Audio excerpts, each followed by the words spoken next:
যদি বিপদ আপদ হয়, বিপদ আপদ থেকে রক্ষা আমরা সবাই কি পেতে চাই। যদি চাই তাহলে এমন একটি দোয়া আছে যে দোয়া পাঠ করলে বিপদ আপদ সব কি দূর হয়ে যাবে। তাহলে সেই দোয়াটা কার কার শিখার দরকার আছে? তোমাদের সবার কি শিখার দরকার আছে? যদি থাকে তাহলে আমার দিকে মনোযোগ হতে হবে এবং শেষ পর্যন্ত তোমাদেরকে অপেক্ষা করতে হবে। সাথে সাথে যারা আমাদের এই চ্যানেলের ভিডিওটি দেখছে তাদেরকেও শেষ পর্যন্ত কি ধৈর্য ধারণ করে দেখতে ও শুনতে হবে। তাহলে তোমাদের সেই দোয়াটি আমি এখনই শিখিয়ে দিই। হাদিস শরীফের ভিতরে আসছে, অর্থাৎ তিরমিজি শরীফের ভিতরেও তোমরা পাবা এই দোয়াটা। নবীজি সাল্লাল্লাহু আলাইহি সাল্লাম শিখিয়েছেন, এজন্য আমরা সুন্দরভাবে দোয়াটি শিখে নিই।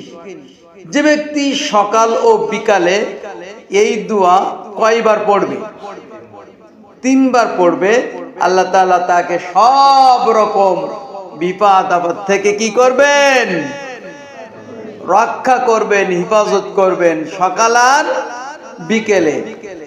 তাহলে সকাল বিকাল কয়বার পড়তে হবে দোয়া? 3 বার। আব্দুর রহমান চা কয়বার?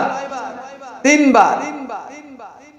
তাহলে এই দোয়াটা আমার সঙ্গে তোমরা পড়বে। বিসমিল্লাহিল্লাযী লা ইয়াযুররু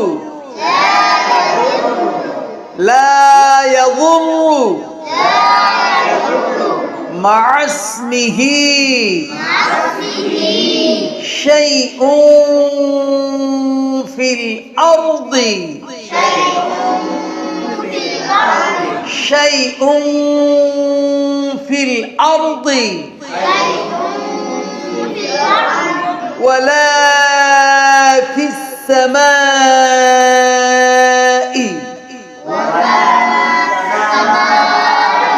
ولا في السماء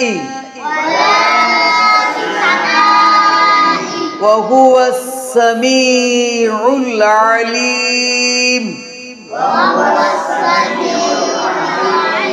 وهو السميع العليم এবার সকল শ্রোতাদের জন্য আমি নিজে নিজে একবার বলি, সবাই ধৈর্য ধরে শুনুন।